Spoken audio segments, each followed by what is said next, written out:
कहते हैं कि रिश्ते हमारे लिए बहुत खास होते हैं।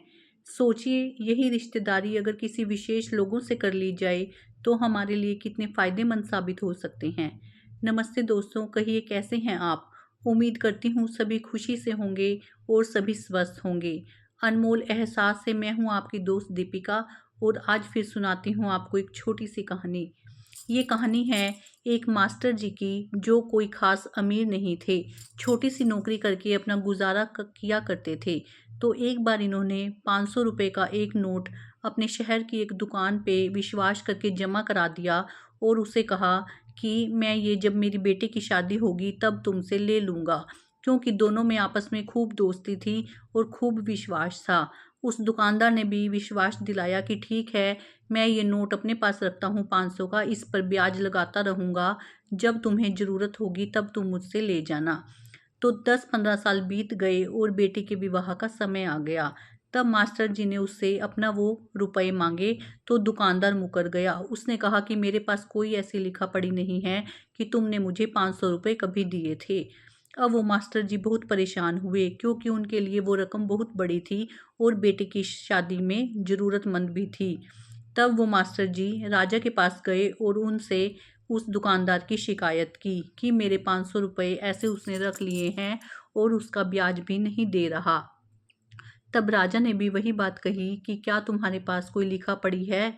मास्टर जी ने जवाब दिया कि नहीं, कोई भी लिखा पढ़ी नहीं है। राजा ने कहा कि काम थोड़ा मुश्किल है, लेकिन फिर भी मैं कोशिश करूँगा, बाकी तुम्हारी किस्मत। तो राजा ने कहा कि कल मेरी वहाँ से पालकी जाएगी, जब तुम पालकी के टाइम वहीं पर खड़े हो जाना, मैं आगे अपना काम करूँगा। तो अगले दिन वहाँ पर जब उसकी पालकी जाने लगी तो राजा ने एकदम से मास्टर जी को कहा कि अरे, आप यहाँ कैसे खड़े हैं? आप तो हमारे गुरु जी हैं। जो आज हम हैं वो आप ही ने बनाया है हमें। आप ही ने हमें शिक्षा दी है। आप तो हमारे लिए भगवान के समान हैं। तो चलिए आप भी हमारे साथ पालकी में आकर बैठ जाइए। ऐसा कहने पर वो मास्टर जी राजा के साथ उनके साथ पालकी में बैठ गया। अब वो दुकानदार भी ये सब देख रहा था। तो थोड़ी दूरी पर जाकर राजा ने गुरु जी को, मास्टर जी को अपनी पालकी से उतार दिया और बोले कि हमने अपना काम कर दिया है, अब बाकी आपकी किस्मत। तो ऐसा सुनकर मास्टर जी वहाँ से पालकी से उतर गए। जब दुकानदार ने देखा कि ये तो मास्टर जी राजा के साथ उनकी पालकी में बैठे थे, इसका मतलब है कि राजा के साथ इनकी अच्छी बनती है, अच्छी सांठ-गांठ है। कहीं ये मास्टर मेरी शिकायत राजा से ना कर दे और राजा मुझे धोखाधड़ी के जुर्म में कोई सज़ा ना दे दे।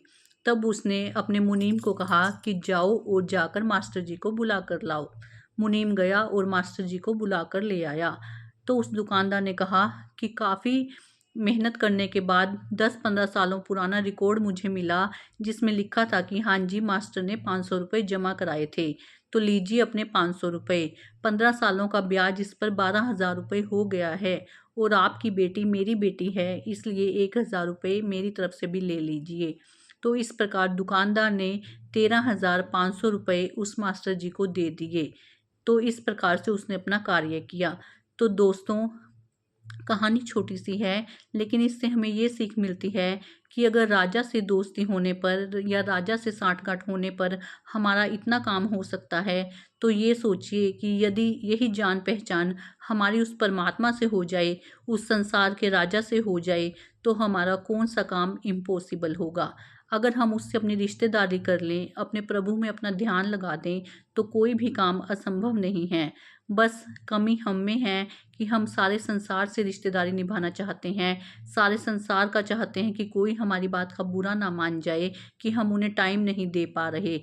लेकिन यह नहीं सोचते कि जो हमारा सबसे बड़ा रिश्तेदार है, वो परमात्मा है, वो प्रभु है, उसके बारे में तो हम सोचते ही नहीं हैं।